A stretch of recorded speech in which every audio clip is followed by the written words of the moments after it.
हमने कभी किसी की मदद नहीं लिया है। हमें डर कर नहीं, डट कर जीना चाहिए दीदी। नहीं, हम नहीं जाएंगे। भगवान सब में है। तुम यही से भगवान को पूजना और मंदिर भी जाना, लेकिन वहाँ जाने की जरूरत नहीं।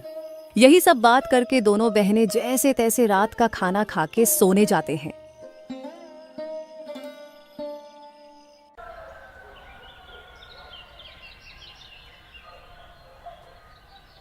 अगली सुबह दोनों बहनें अपनी जमीन को देखने जाते हैं, जिसमें दोनों बहनों ने मेहनत करके थोड़ी सी सब्जियां उगाई थी।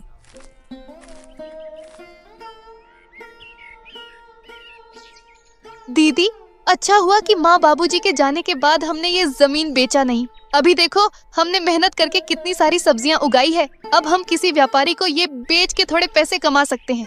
हाँ, तू ठीक बोल रही है। इसे बेच के कुछ दिन का तो गुजारा हो जाएगा, लेकिन क्या दीदी? ऐसे बेच के हम कुछ दिन ही गुजारा कर पाएंगे, उसके बाद क्या? अरे आप मायूस मत हो दीदी, मुझे सिलाई बुनाई का काम आता है। मैं वो करके घर खर्चे निकालूंगी, आप बस घर संभालना। कोई जरूरत नहीं तुझे ये सब करने की। तू क्या मुझे बेकार समझती है? तू घर पर ही रहना। मैं लोगों के घर काम करने जाऊंगी और मुझे बांस की सीजे बनाना भी आती है, जो बाबूजी ने सिखाया था। ये करके मैं घर का गुजारा निकाल लूंगी। ये सब बात करके दोनों कुछ समय अपने खेत में व्यतीत करने के बाद घर आते हैं।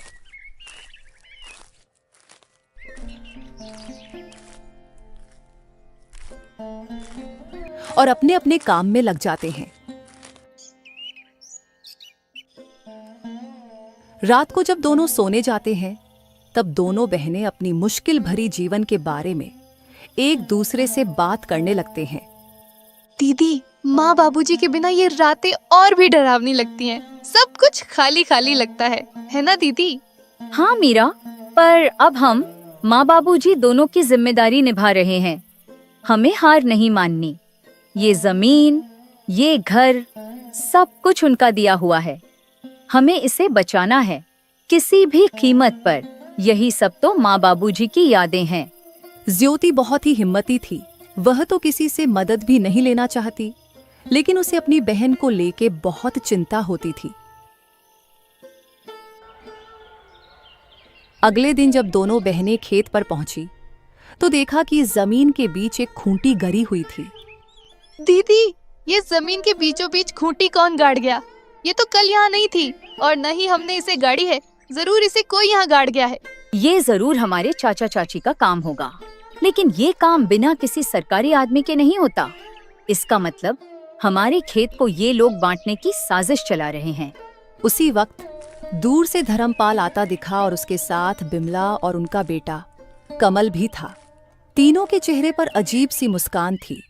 अरे बेटियों, घबरा क्यों रही हो? हम तो बस मदद करना चाहते हैं। तुम्हारे माँ बाप के जाने के बाद जमीन की देखभाल जरूरी है। तुमसे अकेले तो होगा नहीं। चाचा जी, आपकी मदद की जरूरत नहीं है हमें। ये जमीन हमारी माँ बाबूजी की निशानी है। इसे किसी के हवाले नहीं करेंगे। अरे बच्चियों, ऐसे कैसे नहीं दोगे? ये जमीन तो तुम्हारी और हमारी।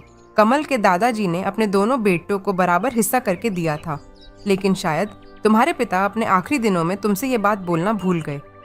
इतने साल तो हम साथ ही खाए पिए हैं। हम तो तुम्हारे भलाई ही चाहते हैं। अब ये दुश्मनी क्यों? दुश्मनी तब शुरू हुई चाची, जब आपने हमें अकेले समझकर हमारी जमीन पर नजर डाली। और चाची, दुश्मनी तो आप लोग हम दोनों से निकाल रही हो। अरे मीरा, इतनी गरज क्यों रही हो? छोटी हो छोटी बनकर रहो। ऐसे बड़ों के बीच मत बोल, समझी? अरे जाओ। कैसे बड़े लोग जिनकी सोच छोटी होती है, वे उम्र में बड़े होके भी सम्मान के हकदार नहीं होते। मीरा, तू कुछ मत बोल। और हाँ, अब अगर आप लोग हमारे खेत के पास भी आए तो अच्छा नहीं होगा। हम कमजोर दिखते हैं पर डरते नहीं। धर्मपाल ने सबको चुप कराकर कहा। ठीक है बेटियों, हम कुछ नहीं कहेंगे, लेकिन कानून अपना काम करेगा। जब जमीन के सरकारी कागजात आएंगे तो देख लेना। जब तुम्हारे नाम नहीं निकलेंगे तो खुद समझ जाओगी कि जमीन किसकी है। तीनों वहां से चले गए। ज्योति और मीरा कुछ देर तक खामोश खड़ी रहीं। दीदी, क्या वो सच में कागज बदलवा सकते हैं? कुछ भी कर सकते हैं मीरा। लालच में आदमी अंधा हो जाता है। हमें किसी पे भरोसे नहीं करना चाहिए। अब हमें बहुत संभाल के रहना पड़ेगा। उसी दोपहर दोनों बहनें सरपंच के पास पहुंची।